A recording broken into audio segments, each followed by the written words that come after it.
This is the One Soldier Podcast, episode 20, with me, Russell Hillier. In this episode, I'm joined by Chuck Prodonick, veteran of Bosnia, Kosovo, and the Afghan War. He's also featured in the documentary called The Bards of War, which in my opinion is the greatest and the most authentic film of Canadian soldiers in combat that's ever been made. Chuck's going to get into the behind-the-scenes stories of this documentary and tell us about hunting Taliban in the Kandahar province. He joins me today from his home in Northern Alberta, and our conversation starts now. So Chuck, for the listeners at home, I'll just give a brief background. You sent me a message, I don't know, probably 5 or 6 months ago, and you said, Russ, you should check out this film. Have you seen it before? It's called The Bards of War. And I had heard about it. I think I'd seen not the documentary. I'd seen the trailer for this. So I had some vague understanding about what it is, but you're in this film, you're in this documentary. Yeah. Do you want to give the listeners a bit of a rundown on what this film is all about? Sure. So back in 2006, I was part of 1PPCLI, a company. We were the Red Devils, and we deployed in January of 06. We were still under Operation Enduring Freedom, thankfully, and so we had good ROEs. But we spent the first portion of that tour getting blown up for the most part. I think our company alone had 13 IED strikes in about 3 months. So we were and we only had 15 vehicles, so we were going through vehicles at a pretty rapid rate. Yeah. And what part of Afghanistan was this, Chuck? We were Kandahar. We were based in Kandahar proper, and our patrol area was up towards Gombad near a ring of mountains about 5-6 hours away called the Belly Button. And the Belly Button's an area that the Russians wouldn't even go into. They left it alone. So they put us on the doorstep of the Belly Button and said, well, you're going to be an irritant to the Taliban here. And basically we got blown up left and right. There was 2 ways in to this area, and you couldn't not get blown up. So it was just a horrible spot to be. Eventually we were working with the Americans there, and eventually everybody involved said, this isn't working out. We're not causing the effect that we want. So we pulled back from that spot, and in time for fighting season to basically consolidate, work with the Americans and British and start pushing. And up until this point, so we're talking about June, July here, we'd had media from everybody, like media from Lisa Laflemme. She was with us for a good chunk. She came up to the Belly Button with us, did a big march up there with us. She kept up. Her cameraman didn't keep up, but she kept up. And a lot of other press. And we had, other than her and maybe a couple of others, we had very poor relationships with the press. They were looking for stories. They were out to get gossip on us. They were out to fry us. Christy Blatchford was one of the only ones that was embedded with us that actually understood us. She spent the time before the tour to embed with us and get to know us. Yeah. Didn't she write a book about 15 days experience? Yeah, 15 days. Yeah. Okay. She was mostly with Charlie Company and Recce Platoon. She knows them. She knew those guys very well. She knew a few of the rest of us not too bad. Great lady. Didn't look for a story. She just wanted to tell the story, not find a story. Yeah, well, it's funny how you mentioned like the press and what their aim is, because it's so often it's not just to do sober reporting. It's more of like, okay, we have an agenda, so what are the clips that we need to sort of show the angle that we want to show? And it seems like what you're talking about there. Well, we were actually, I think, and I don't want to say which agency they were from. We had 2 of them with us, and it was about 7-8 o'clock at night. This is early in the tour. So we had our sister platoon had been in an IED that day, just about dark, as things got dark there about 7 o'clock. And luckily everybody was okay, but they'd had a pretty bad vehicle strike. And I don't think that these reporters understood that at night you can hear very well. And we could hear them talking behind our vehicles saying, well, this is boring with these guys. They haven't even been blown up or shot at yet. We should have been with those other guys. Yeah. We pulled them aside and had words with them and explained that the Taliban don't delineate between us and reporters. You could get blown up as easily as us. Like, you could get shot as easily as we could. And we weren't trying to scare them. We were just trying to, you don't have some aura or some magic bubble around you that when an IED hits, It's everybody here. Like, we've lost reporters here. We've lost diplomats here. We've lost some of everybody here. And I don't think it woke them up. I think they're just mostly irritated they weren't where the action was at that moment. So fast forward to, well, I sent you that one article and the fellow that was interviewing me said, no, don't worry about it. I won't use your name in the article. Halfway down, he starts throwing my name in the article. Oh yeah. I took a pretty good hit from that, from some folks, but whatever. It happens. Well, I was going to ask you about that because I think it's the Globe and Mail article, and you're on the record as saying, well, I think you're talking about the sad state of some of the equipment that you have. Yeah. And so, anyone who has been in the Army, that you don't talk to the reporters unless you've got a script to read, and you were definitely going off the script. Well, and one of the great things about Colonel Hope was that our CO, was that he said, go ahead, talk to them. And, within reason, of course, but we had pretty much free reign to say what we wanted. And I said what I wanted. He told me we'd be off the record. And I didn't think I said anything that was too, damaging or wasn't known. But the problem is that that they didn't want people to know that we'd spent that kind of money ourselves. Like, we were all dropping 1,000 plus ourselves. Mm-hmm. And we wanted the best possible gear we could have. And our CO authorized it. So we did it. We did kit checks. It's not like we bought stuff. I saw forums after the tour where guys were saying, well, it's all going to fall apart. We all kit checked ourselves. We weren't incompetent, We went over there and linked up with the Americans we took over from and had them look at our gear even. And they're like, you're good, or you're not good. Use this, don't use that. This was the show for us, right? This was our Stanley Cup, basically. So we wanted to get it right. And we were pretty leery of the press at this point. Plus our platoon had gotten some trouble for wearing patches we weren't supposed to have. And other stuff, the normal stuff, right? Well, and the press too. I mean, in Afghanistan, like, my impression of the press was that, and I'm sure, well, I'd be curious what your opinion is on this, but it seemed like they were sort of going out of their way to create negative stories. Like, I remember a lot of ink being spilled on passing Taliban prisoners over to the Americans or over to the Afghan National Army, whatever it was. Look what they did to Robert Sumrall, Captain Sumrall. There was a lot of instances where the press was sort of just like out for blood, it seemed.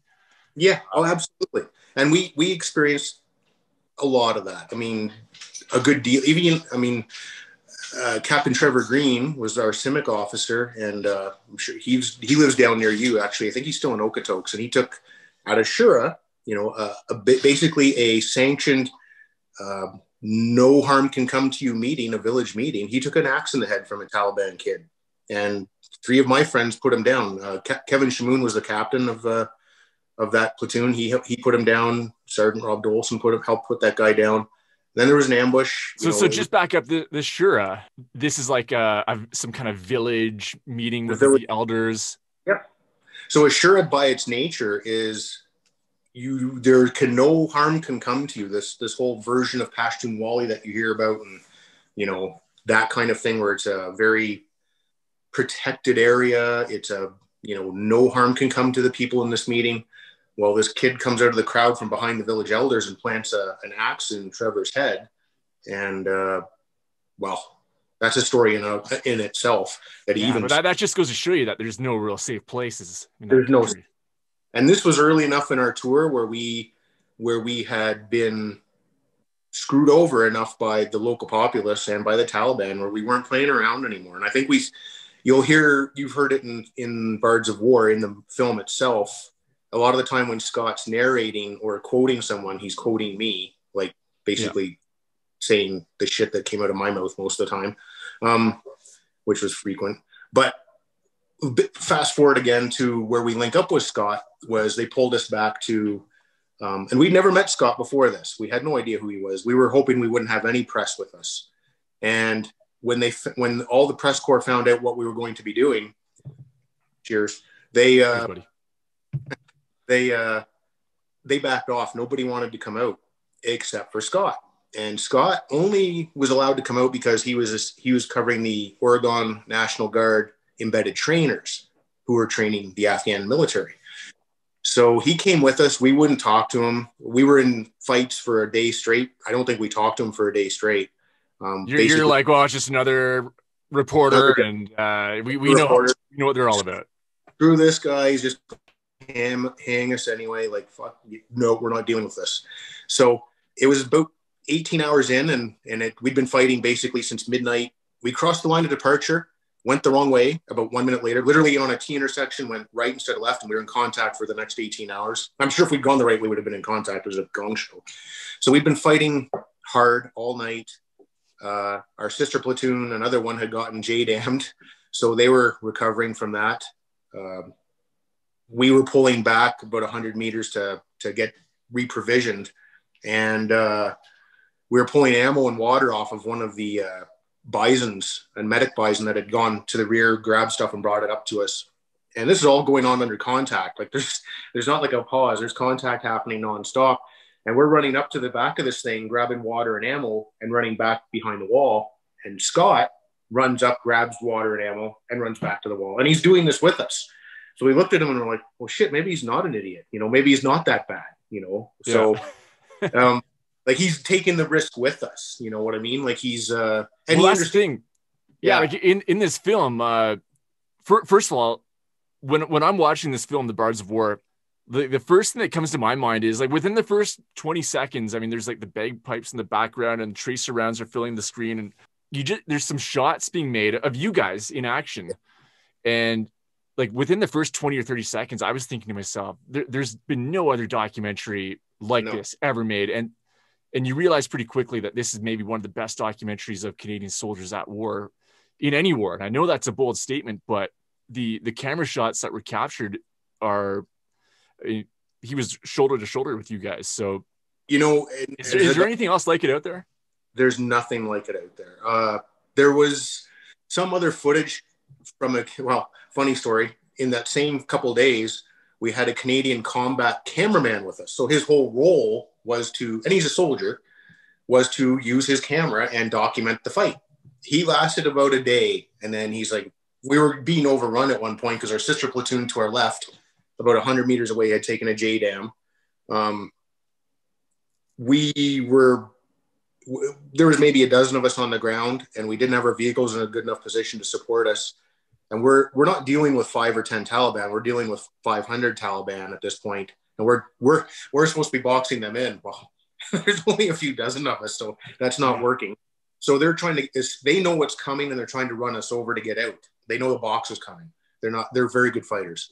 Well, at one point we told the camera guy that the Canadian Army guy, we're like, dude, and he's using an old C7. It was funny. He's using old gear. It was actually pretty funny. We're like, dude, put the camera down and start snapping rounds, dude. Like they're hitting us. And you could see the Taliban like 20, 30 meters coming at us, throwing grenades. Wow. And like, dude, camera down, gun up, let's go. Yeah. And he did cracked a few rounds over, he did some stuff. He did shit really, but he got in the fight a little. He was done. He was gone an hour later. Once that tick died down, he was gone. Kaput, gone. We're like, oh man. That was actually the footage that was on CTV about 2 days later. They sent that to, I remember Lloyd Robertson, because we captured some dudes. Well, you saw that in the documentary. Yeah. Those were some high tier dudes. The one guy was a really high tier dude.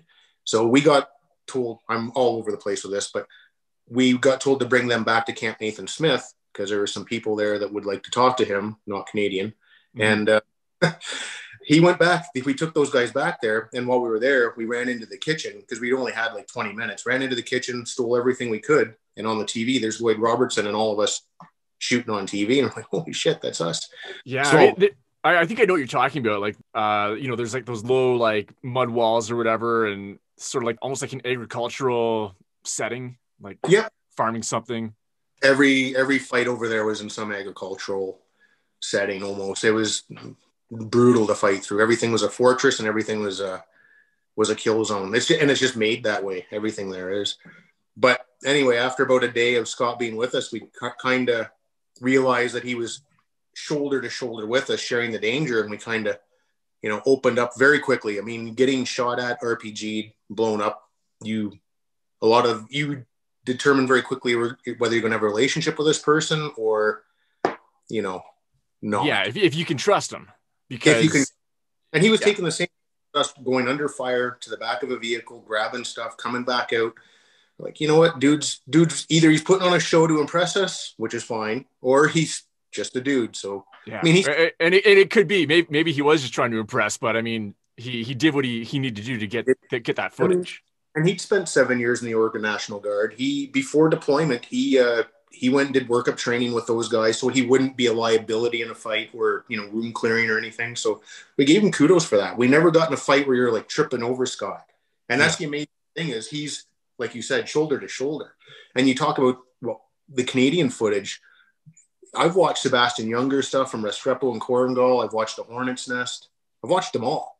And other than Ross Kemp, the British fellow who does like Ross Kemp over there with the Brits, there's no, and he's as embedded as Scott is. There's nobody that has footage that's that dirty close. Like Scott, when I'm throwing eggs in a room and going after a guy, he's there. He follows me in. I mean, he's edited out a lot of the final result of a grenade. That stuff. He's edited that. That's what it is.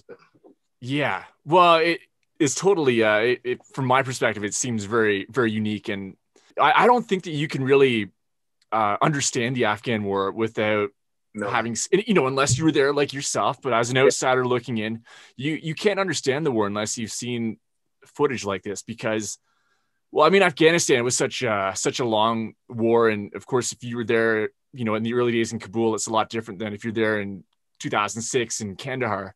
But as someone who had like a brother in Afghanistan and an uncle, this was still like very eye-opening stuff. I mean, the gunfights were, because we hear like when we think of Afghanistan, we think of IEDs. Yes. But you guys were in some legit no shit gunfights, for days on end. Some of those fights lasted days on end. And remember, Bards of War is a 10-day snapshot of an 8-month tour. And I'm not saying we fought that way the whole time. We absolutely did not. But when we got into the fighting, it went for weeks and months. Like it didn't stop. And if we weren't in it that day, we were in it the next day or that night. And somebody beside us, like 1 kilometer or 500 meters away from us, they were in it. It was nonstop. And it wore everybody down a bit too. Late in the tour, it's 60 degrees. You're wearing 80 pounds of gear. And you're that late phase in the tour, you get to a point when you're fighting where it's exciting and you think you're getting good at it, and then bad things happen and you realize, well, you trick yourself into thinking you're undefeatable, but you can really be defeated quickly. When did that moment happen for you when you're like, okay, well, we're not invincible? Like when do you hit the wall, sort of? There's a couple moments. That footage from the very beginning where Scott's showing us at night dropping the mortar, or me and Ben are using our 60 mil mortar. That night, we'd been warned that area we were in, Garmsur in Helmand province, which is a bad spot. We were warned that there were other nationals, so not Afghans, other nationals we knew there were Chechens there. We knew there were like other foreign nationals fighting us there. And we were warned that they had night vision, that they'd taken out a lot of Americans. They knew to shoot below your plates, like in the stomach. They know Americans were getting shot in the plates or getting shot in the stomach. They knew all of this. And so that night, we got set up, and from about 300, maybe 400 meters away at night, we were getting accurate fire as we were doing our changes in and out of the turret. So we knew right away what we were up against. And that was a moment where... So that tells you right now that they probably had night vision. If they're... Night vision, and he changed his position every shot. So he'd shoot. He was only missing by inches, which is an amazing thing to do at night at 300 plus meters. And we'd only get a flicker on our thermals, and he'd change position. So that's why we started mortaring him to try and get him to push out. He kept at us all night. He kept moving. I don't think we never did get him. We did a BDA after. We never got him, but one dude kept all our whole platoon pinned in for a night. And that's when I was like, you know what, this, depending who we're fighting, they can do anything. And then Sangin is that really dirty ambush we got into. And we were written off as dead at part of that. Me and Ben and Tony and, the 7, I was Scott being one of them. one of the reasons he couldn't keep coming with us is because his chain of command was told that he was dead. He wasn't, but none of us were, I guess. But that was a moment where we thought, we as good as we are one-on-one, it's never one-on-one. It's 1 to 5 or 1 to 8. You know, the odds are never in our favor numbers wise, and they're good fighters. There's a moment when you realize they're not farmers making $100 a month from the Taliban with a shitty AK. These guys are geared. They're older. They're 30, 35, 40. They're all guys that fought the Russians, every one of them. You might run into a few young guys, but the worst part about the young guys is they're not Afghanis. They're all from other countries. A list of them. We pulled passports off of a dozen different countries. Then they can fight because all they've done their whole life is fight. So when you get into it with these guys, they don't run. They don't back up. They don't chuck their weapon. We were told from the Americans, oh, they'll chuck their weapon and run. We never saw that. They stuck. You watch that Sangin fight, those dudes came at us in waves. They didn't stop. And so this is like a highly motivated force. I mean, if you've got veterans who have fought the Russians and guys coming in from God knows where, Chechnya, wherever, you know, they're there because they want to be there. They're there because they want to be there. And I'm not saying they're there for purely puritanical reasons either. The Scots are very good at laying out the groundwork for why they were there, for the human trafficking and drug trade. I mean, dude, I'll tell you, Hyderabad, the fight before Sangin, we were woken up. We've been fighting for about 2 weeks straight. I thought we might get a night's sleep in this leaguer. About 1,000 of us in this leaguer, actually, between the Brits, Americans, and us. I think there was about 1,000 soldiers. It was pretty impressive, actually. Big desert leaguer. They woke us up and said, you're going into this town about 5 clicks out. There's an IED cell there, and you're going to go do a hard knock. You and Recce platoon, I was 2 platoon. We're going to go get these guys. Sure, no problem. A couple dozen of us, 6 dudes, no big deal. We roll in there, and Recce platoon went in first and got snapped, and they're radioing back. And Captain John Hamilton, a good buddy, he's on the radio saying there's about 50 of them, not 6. They're already awake. And this is about 5 a.m, and they've got us surrounded. There's about 8 guys in Recce up there at that point, a couple of snipers. And we were supposed to wait to go in, and we didn't. Our platoon commander, thankfully, was a good kid, and he just pushed us through, and we broke into the circle. That was about a 4-hour gun battle where we were surrounded by about 50 dudes. And that didn't look good for us for a bit. A buddy of mine, Mars Janik, actually got shot in the back from about 50 meters away, an AK round in the back plate, and it knocked him over. And this is a big man. He's got to be 6'4", huge bodybuilder dude. Knocks him over. We thought, oh shit, Mars is dead. And the medic, who's about 5 nothing, runs through a hail of gunfire to go save him. Mars gets up, tosses him off, and says, I'm good. Shrugs his shoulders and starts whacking down rounds again. So you kind of chuckle at that moment, like, yeah. Okay, big dude. Yeah, it's interesting that they would have, when outsiders think about Afghanistan, big conventional battles are not really top of mind. They don't come to mind, but that's what happens when they stand up and fight. They pick that ground for a reason, and these guys picked the ground, these 50 dudes, because they had about $25 million in black tar heroin. So we eventually won the fight. It took about 4 hours. And you can see in that battle, we went in, and then we were like, we're running out of ammo. They're starting to mortar us. They had a mortar, which is a horrible feeling. So we pulled back. We bombed up our mags again. And we're like, okay. And you can see in the video, I'm talking to Mark and Dave Pickett, good buddies. Mark's warrant. And I'm like, we got to go back in. And Mark's like, yeah, we're going back in. You're going first. I joked about Viagra, but because why wouldn't you? But so we went back in, and the funny thing is, I think the Taliban thought they had pushed us back, which they kind of did. So they had kind of filtered back into town, and we're like met in the middle of town again, like game on. And that fight went very quickly because their morale was broken at that point, and we didn't have much trouble getting rid of them. But when we did our BDA and got about $25 million in black tar heroin, they sent a chopper to get that heroin real quick. Like that heroin was flown out in about 5 minutes. Those guys had to fight or die. They had to fight and win or fight or die, because now you're the 50 dudes who lost 25 million bucks in black tar heroin. Game over for them. Whether we killed them or not, somebody's doing them in. Like, yeah, they're gonna owe that money to somebody. Oh yeah, and those guys were geared. They were geared. RPGs, RPKs, AKs that were not falling apart. They were all jangled up, but they were put together. These guys were gunned up, and like not 3 mags, like 10 mags. Like, these guys could fight. A lot of people say that the way to understand the Taliban is you have to look at it as if it's like a cartel. 100% accurate, and depending on the region you're in, will determine how good that cartel area is and who's leading it too. You would hear, like, we would always have our Terps listening on the ICOM scanner and listening to what the leadership was saying between Taliban commanders. And a lot of it was misinformation. They know we're listening. So a good chunk of it is, just trying to throw you off. Like, oh, there's 500. They're trying to fuck with you. They're trying to fuck with you. They're like, oh, there's 500 of us here and we're going to go kill these Canadians, Yeah.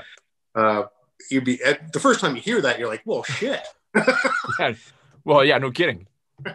And then you're like, the interpreter's like, no, it's okay. Okay, no, you're fine. Then you realize there might be 50 of them or something, which is still nothing to laugh at, but it's always misinformation until they're in a fight. And then they're brutally honest. Like Panjwai, our first couple fights, we could hear them on the ICOM scanner as we're engaging them 100 meters away. We're one wall over 100 meters away, smashing each other in the face for about 4 hours. And the dude is giving this play-by-play on the ICOM, the Taliban is. Yeah. And he's like, don't worry. He's telling his commander, don't worry. Me and the 4 guys here, we've got them. There's only about 4 Canadian tanks, which are LAVs, and 20 soldiers. We shall conquer them. Don't worry. 10 minutes later, well, so-and-so is wounded. There are hundreds of Canadian soldiers, and they have 20 tanks with them now. But we will hold them. Don't worry. And then 10 minutes later, they're all dead. Everybody's dead. I'm running. There's thousands of them. Oh, shit. So yeah, man. It's interesting. Like, I know when my brother was in Iraq fighting against ISIS. The ISIS did use radios sometime, but they used a lot of just cell phones. Oh yeah, you see that these guys did the same. You knew if somebody had a cell phone in 2006 over there, they were up to no good. And also with the Chechens, this just comes up every time. Anytime there's a terrorist war, the Chechens are there for some reason. I had Jody Middick on the podcast a few months ago. He was mentioning how sort of like you were saying, that they were getting some really accurate fire. Apparently the intel was that they were Chechens. What is up with that? Like that? Well, the thing is, they've been fighting the Russians. Well, it's going on 10 or 15 years at least now. It's been a long battle for them too, a slog. And it's no longer, or I don't believe it is, last I looked, it's not quite as an open war, but it's still a insurgency war for them. They just like to fight, and they are the ultimate cartel guys. They become the dawn of every organization. They are not low-key players. When we met them over there, they were always section commander type guys or platoon commander type level guys. They were never your running gunners. They were your special. They're just good fighters. Yeah, they know what they're doing. Back to the Taliban being a cartel. We know about like the opium, the poppies, the hash, the human trafficking. That's like an aspect of this that I wasn't really aware of. Did you guys what evidence did you see, or did you see any evidence of like their crimes like this? With our own eyes, what you could see in like Kandahar proper is anytime they try to rebuild something, and more in 08 than 06, because I didn't spend a lot of time in Kandahar, the city, in 06. It was basically a drive-through. 08, when I was there as part of the PRT, we spent a lot more time in the city proper. You could see people that had come in from Pakistan who they were basically forced labor. You could see it. Like any building that was being rebuilt was purely Pakistani, and they were not going home. They weren't sending money home. They were basically stuck there. These guys were stuck. In the countryside, you'd see it here and there in the fields. You were pretty sure these were not farmers. These were forced labor farmers. And are these like kids or like how? Every age group, yeah. There's no border. What they've done for their entire existence of Afghanistan, which is why every compound is a fortress, is they will go to the next village, steal whoever they want to steal or whoever they can steal. And when they come back, that's theirs now. You know, that's just the way it is. But if you go to Kabul, I didn't go to Kabul, but several of my friends who did other things in Kabul, other types of jobs, you can get anything from a Russian to a Chinese girl to anything you want in Kabul. It's there. It's an entirely different organism there. Yeah. So it's just rampant. It's rampant. It's brutally rampant. The drugs, to me, I mean, I saw that with my own eye multiple times. But the biggest haul was that we had garbage bags, clear plastic garbage bags, and we got our glory shots with them, like super troopers. But this stuff, you couldn't lift up a bag by yourself. They were so heavy. Yeah. And then we would find, if we pushed them out of a position where they had been preparing for a battle, you'd find their dope kits all the time. Like, it was really hard to kill them if they're messed up on opium. Like, you could hit them. Because you shoot them and then they're so fucking jacked up that they just keep going. Yeah. So it as a stimulant, I don't know that opium would work as good as like meth or something, where it's more of but opium, they didn't feel anything. So you could hit them all day and then all of a sudden they'd stop. Like, you could just see the dude 20 meters away where he'd been peeking a corner on you. He would just kind of tip over now and you're like, I didn't even shoot that time. Like, he just, body had said enough. So like a delayed reaction almost. Yeah. We saw that a few times. Yeah.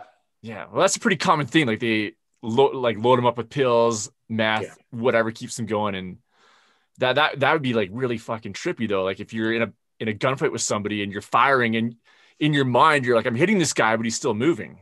Well, and a lot of people would blame the 5.56 on that. And that debate will never end. I'm good with 5.56. I'm fine with it. I mean, don't get me wrong. There's nothing wrong with a big 308 NATO round hitting the guy either. It's really good to hit him with a 25. That's my favorite thing to hit them with. But that doesn't leave any doubt as to the result. But 5.56 is fine too. I mean, we hit enough dudes with that to do BDAs after that.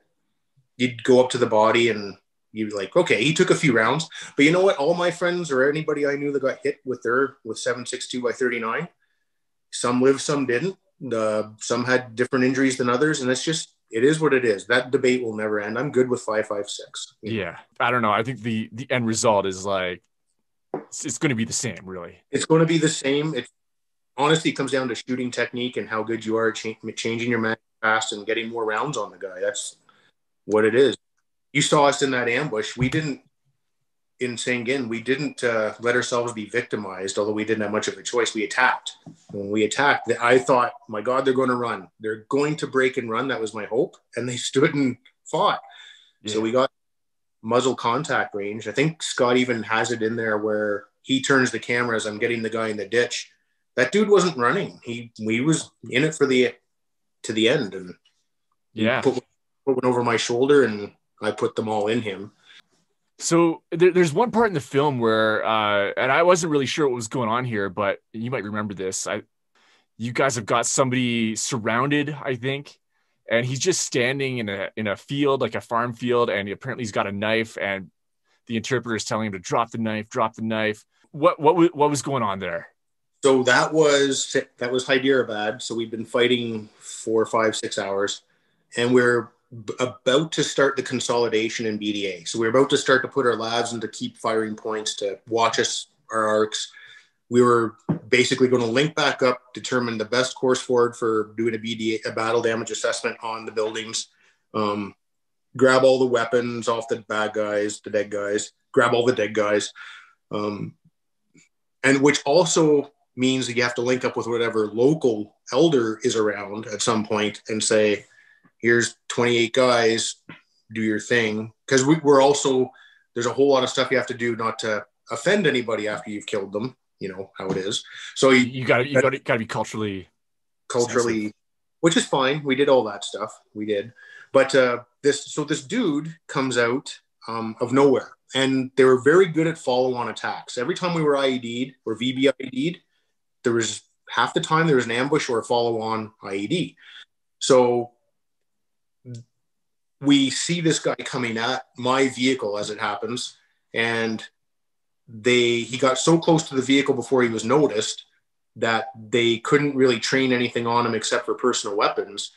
And they gave him warning shots, but he's holding up an opium knife, which is like a kind of like a drywall knife a little bit. It's got a hook on it. So he's coming at them, and he's got one hand tucked into his robe and the other hand holding this knife. And we're like, well, shit. So the boys gave him a few warning shots. So he knew he couldn't get to the vehicle. So he did a hard turn towards us. And here we are. We've just 3 minutes ago finished putting down the last Taliban guy. And he's coming straight at us. And our interpreter at this point, this kid, good kid, but like, you know, he's just been in a battle too. Whatever we're doing, he's there. So he shook pretty hard. And we're fairly alpha, you know, we're a little dominating. We're like, dude, get him to fucking drop the knife. Get him to stop. Get him. You can hear Mark, our warrant buddy of mine, didn't tell him to do this stuff. And he's telling him to do this stuff. Dude wasn't having it though, right? Like the old guy, old Afghan, old is what we call him. He's about 40, 45. He looks a little older in the video, but he's only about 45 probably. Yeah. He wouldn't stop. So we gave him warning shots, which were very quick warning shots, like to get him to stop or drop or go away. He just kept coming. So two of the boys put finalizers in him, like sent him on his way and put him down. And we called up for the medic.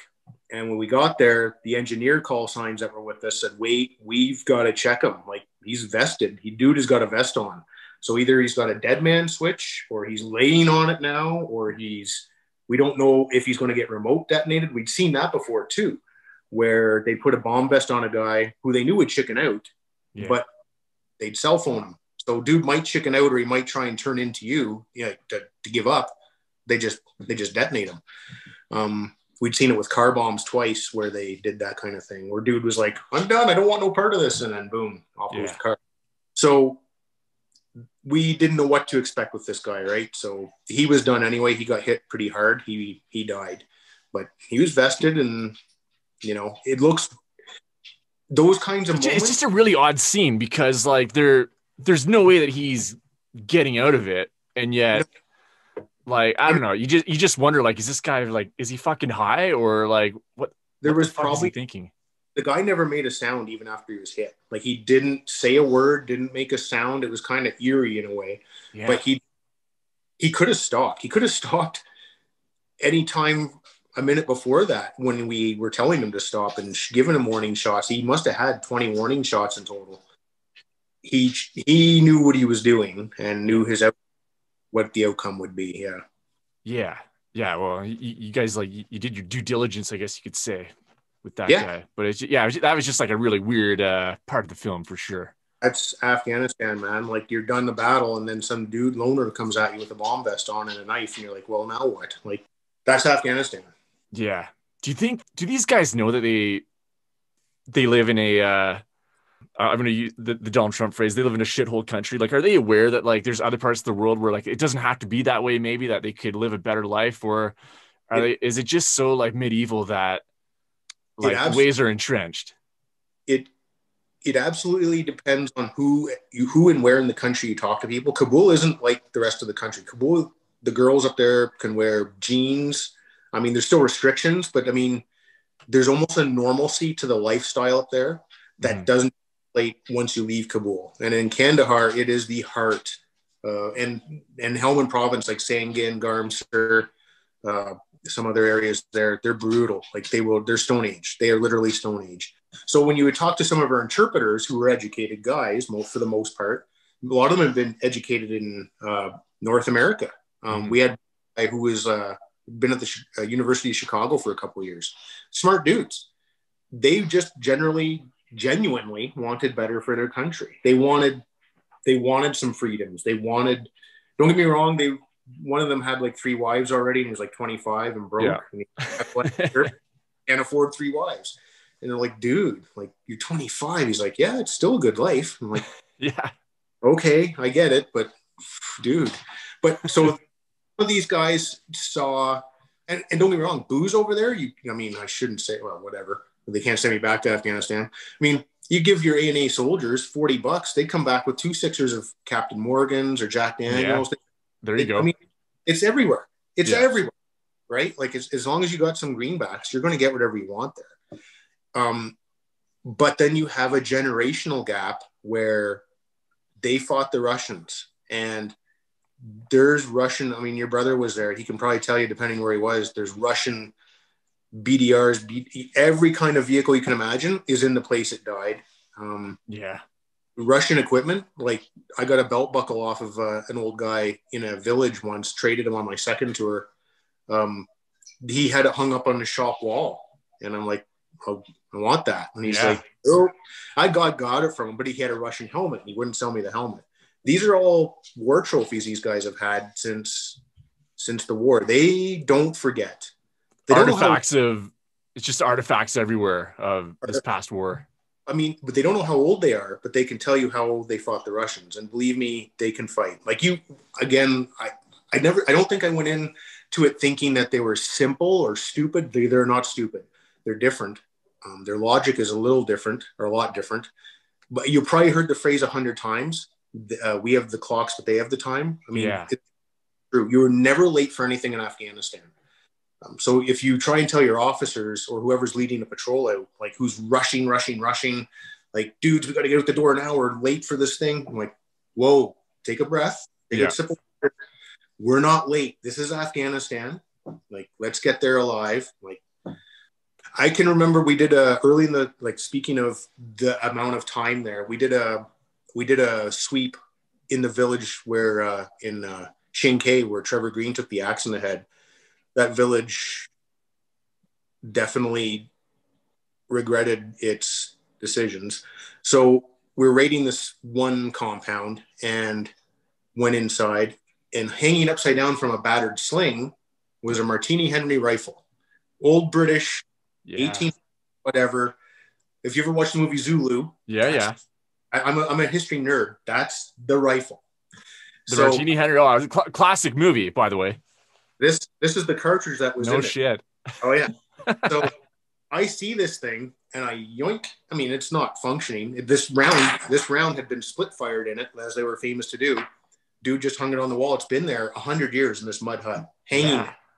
As a history nerd, like, you would have been aware of, like, the British Army should try to get through the Khyber Pass, and, like, what was it? Like, one guy got out, I think. I think one guy got out. Yeah. Yeah. Well, you look at Alexander.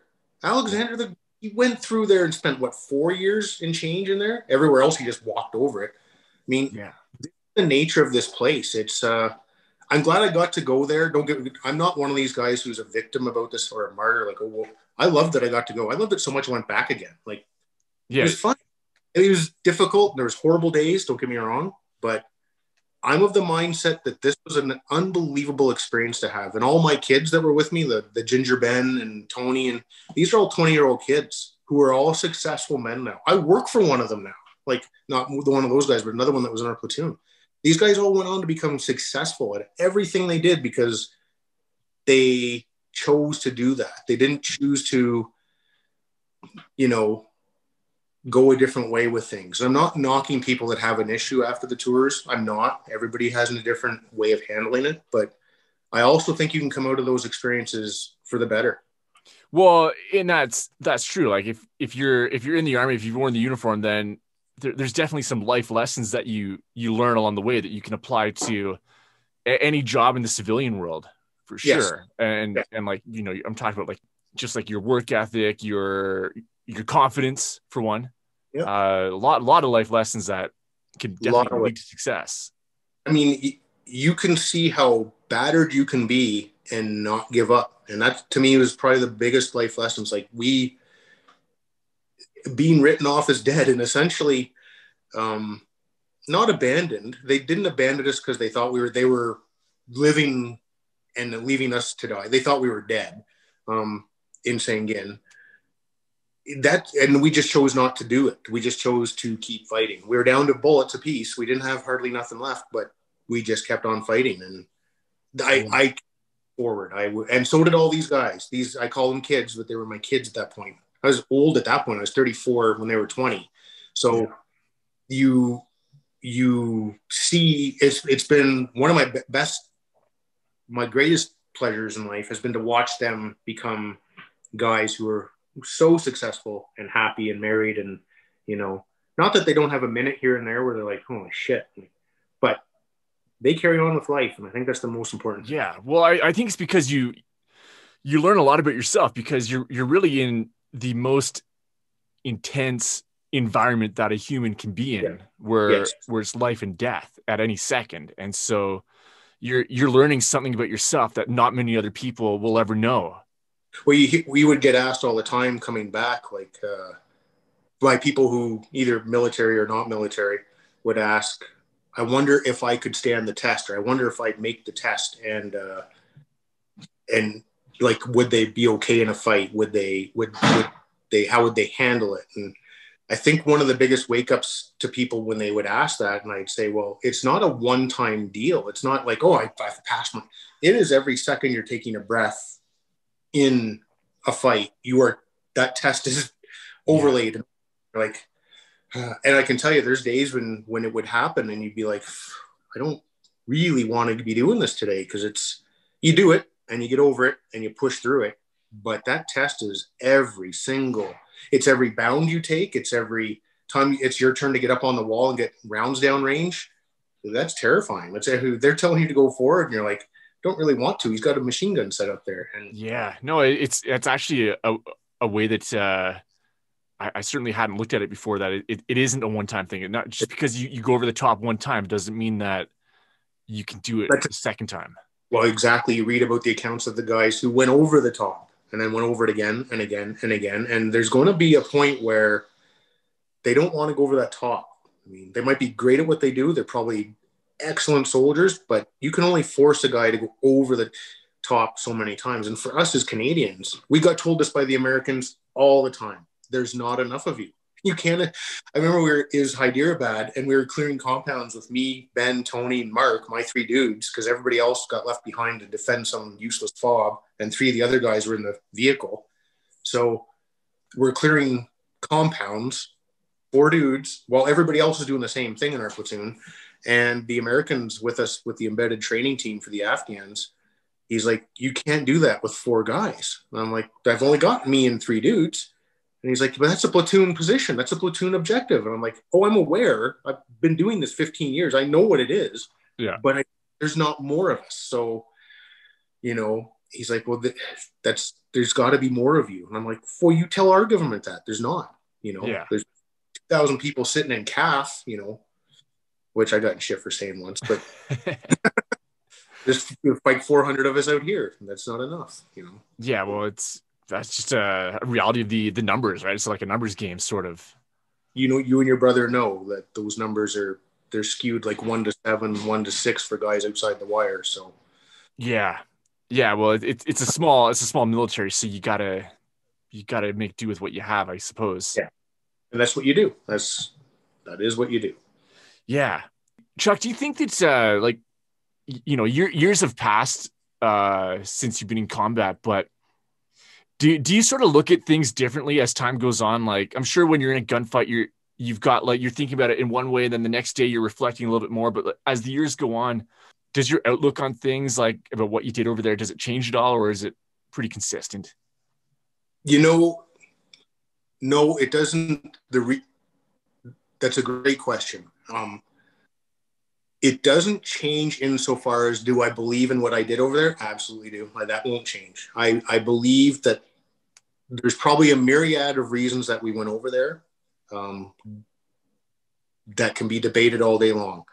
You've heard us in that movie or that documentary a few times when we're interviewed.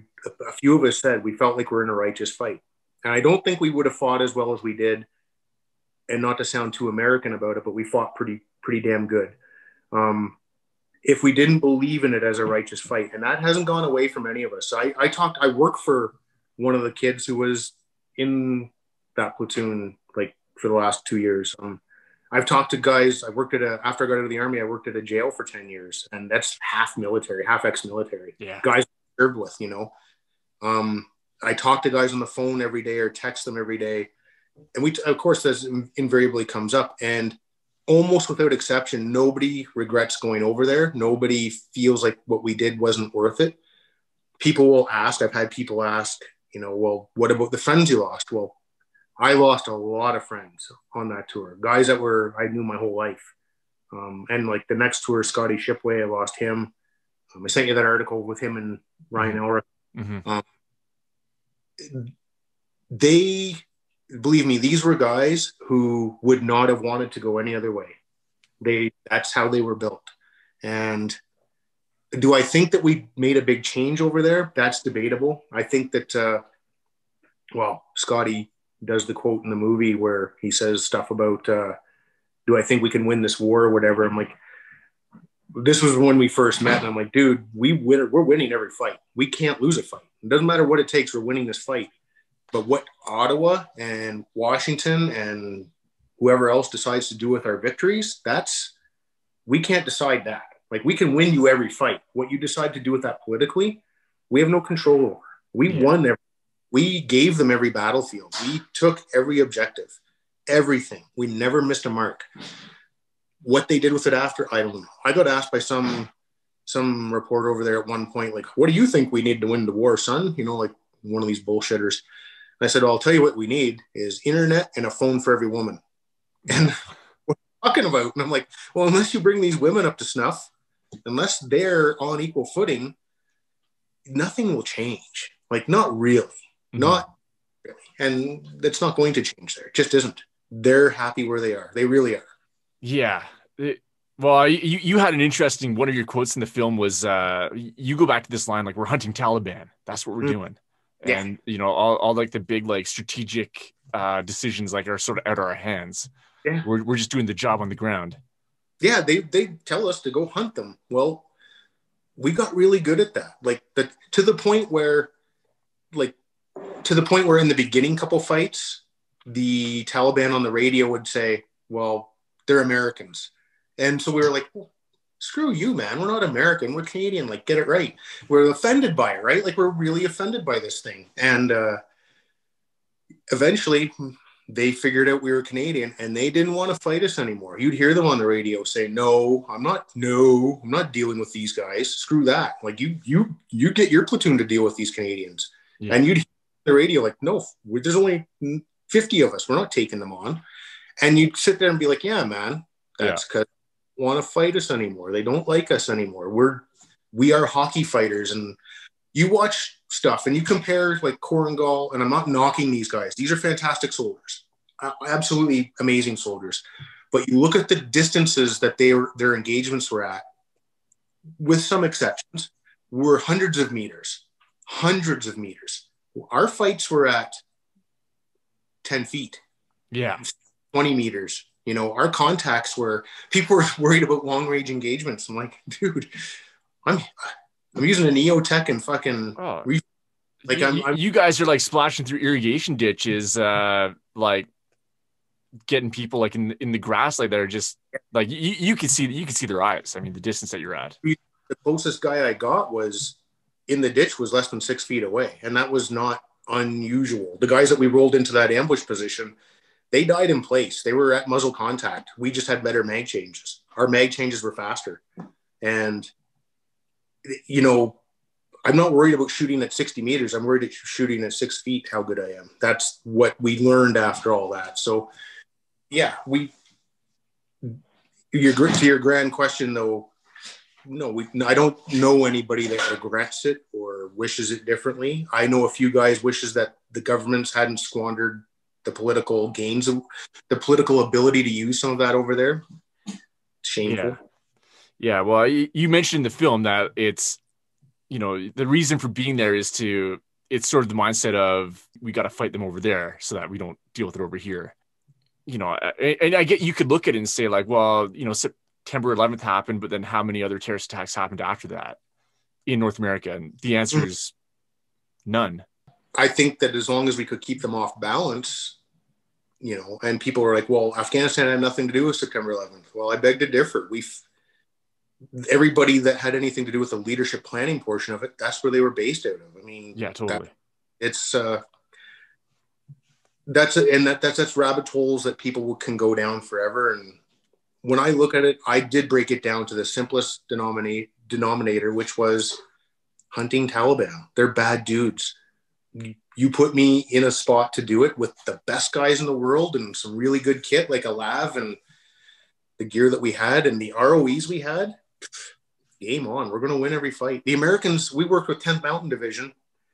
Those would be some pretty, some pretty really good dudes. Yeah. And guys wanted to be OpCon to us because our ROEs were better than theirs. They're like, dude, like, we want to be with you guys. They loved working with us. They were insane. We'd roll up on a position and we'd prep the position with our lavs, let it soak up some damage on these guys hunkered into a building, let the 25 do the work. And these guys would roll up in their Hummers, jump out, do a Texas unload, jump back in, push up with their Hummers again. Like, you guys are insane. Like, yeah, chill. Let us do, we got this. You guys chill. They were good fighters, solid fighters. Yeah. Which is the ROEs that you're talking about, the rules of engagement. I've had a lot of people from Bosnia on this program, and they just got fucked over with their rules of engagement. They couldn't shoot. They could see like an atrocity being committed, and they couldn't do anything with it. I did Bosnia 94. I was in Visoko, Kislyak. Just absolutely, we'd be shot at. We'd call in the shot rep, and the guys back in the talk would be like, well, do you think that it's intentional fire, or do you think they're just trying to scare you? I'm like, it's a bullet hitting our bunker. Yeah. I have no way of delineating whether it's what the intent of it is. He's shooting our bunker. I can tell you that. Like, we were handcuffed. It was brutal. Whole villages got wiped out. Like, there's a guy named Scott Casey who wrote a book called Ghost Keepers. Really had him on the show. But yeah, he definitely gets into that. So it's brutal. It was a brutal. Yeah. It's almost like the military sort of, I don't know, learned a lesson maybe from that. I would say of all things, just to stay away from the UN. I mean, the set out are just dangerous. They help no one. Nothing gets changed in those countries. I went to Kosovo in '99 and nothing there changed at all. I mean, the fighting was essentially done by that point anyway. We'd roll over one hill during the push in. The Serbs would push off the next hill just in time for the deadline so they wouldn't get hit by the American Air Force. Yeah. The Americans make a big show of hitting the empty positions. Do that. We did that for like 2 weeks straight rolling into this country, and that was it. And we sat there for 5 months. It was, Yeah. Hey, Chuck, last topic I wanted to get to with you. It's been fun, by the way. So when you talk to veterans, people who have been in combat, often it's the feeling is like it was the greatest experience that I've ever had.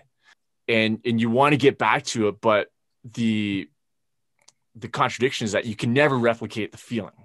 Is that something that you can sort of relate to? Absolutely. Yeah.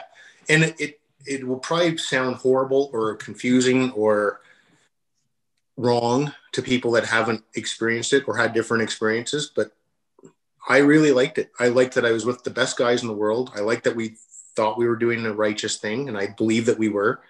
I liked that we got good at it, and we were hunting horribly evil people. Like, I mean, evil people. And do you think this is like, do you think they were truly evil? Like, is there true evil in the world? Oh yeah. Offline, I could tell you a couple stories of what I've seen for evil. Like, that wouldn't do well on a podcast, but there's a few things. I've met evil and I've seen evil, and I've seen evil on our side with the Afghan allies. I've seen, and I mean actual, not just some bad dudes do some bad stuff. I mean, there's something wrong with these people where it goes beyond just hurting people. It's a whole, but I feel like we did what we had to do. We did it well. And I liked it enough. I felt maybe to go back in '08, they asked for volunteers to go back immediately. And I did. And I did go back. I felt like there was unfinished business. I lost a lot of friends. A lot of friends got hurt. Friends lost legs, arms, whatever. And I felt like I would be doing them wrong if I didn't go back to try and maybe that's a little bit of personal, like me wanting to get more for them. Yeah, but that's a natural thing. And I think a lot of veterans feel that way and are motivated that way. Yeah, absolutely. But when I went back, you could tell during workup training, it was not going to be the same. the ROEs changed on August 1st in 06 to under the NATO standard rules instead of Operation Enduring Freedom. So things were not good. And then the whole mindset changed going back in 08. Our chain of command was brutal. They were junk. Overall, they were junk. Our chain of command in 06 was almost entirely excellent, from the CO, Colonel Hope, down to his majors, except for mine, who was junk, to most of the captains and lieutenants. They were fantastic. And I'm the hardest guy ever on officers. I was an NCO, so that was what I did. Yeah. But ones I worked with in 06, they were fantastic. In fact, I had a bigger problem with most of our NCOs. Not most of. The ones that had problems were NCOs. They couldn't handle the responsibility. But going back in 08, I tried to recapture it, and we had ticks. We had good beefy ticks. We had some fun. It was a different feeling. It wasn't as supported. And I mean, supported publicly, I mean internally over there. We didn't have the air assets or artillery on demand. We didn't have backup, QRF for us. It wasn't taken seriously after that. Yeah. And I was done with it after that. Yeah. Almost like sort of not fighting to win it. No, they weren't. They ruined a good war. Like if they kept 06 going, I talk to my guys all the time, weekly, daily. Like if we could go back and do what we did in 06, we could have finished that if we asked to stay. They actually said at one point in 06, like, do you guys want to stay, extend your tours? And we all said, yeah, we'll stay. And then they turfed it at the end, and because we were going to stay and beef up the RCRs that relieved us. Yeah. We would have dominated. Like with those guys and us, game over. But yeah. Wow, that's like one of those things, like those what ifs of history. Yeah. But that's not how it went. Yeah, man. Hey, Chuck, I think you've given like a really good account of what happened over there, and definitely like goes what you've been talking about tonight has definitely gone sort of like straying outside the official narrative of what Canada's involvement in Afghanistan was. Oh yeah. So I don't like the film. Yeah, but I think it's important because these are stories that people, they should really hear. I mean, if when countries send their young men off to war, then you got to know like what's actually going on. And I sort of feel like a lot of it was covered up maybe, or just, if you leave out some of the truth, then you are in effect covering up the reality. And so that's why I think it's like this film is really important, and also the story that you shared with us. Yeah. Well, I appreciate you giving me the venue and the time to have this conversation, because you're one of a few out there right now, I can tell you, my friend. Yeah, man. Well, it's a lot of fun though. So Chuck, thanks a lot, man. Well, thank you. And that concludes my talk with Chuck Prodonick. If you like today's episode, then do yourself a favor and download a copy of The Bards of War. You're going to like it. There's nothing else like it out there. Hey, if you also like the podcast, then you can help me out in one of the following ways. You can leave a review of the podcast, subscribe, or follow the YouTube channel. On that note, thanks to the new followers of the show. I've got Spencer R., Tristan Smith, David Head, and many, many more. Gentlemen, thank you for your support. That's it. That's all for today's episode. Out.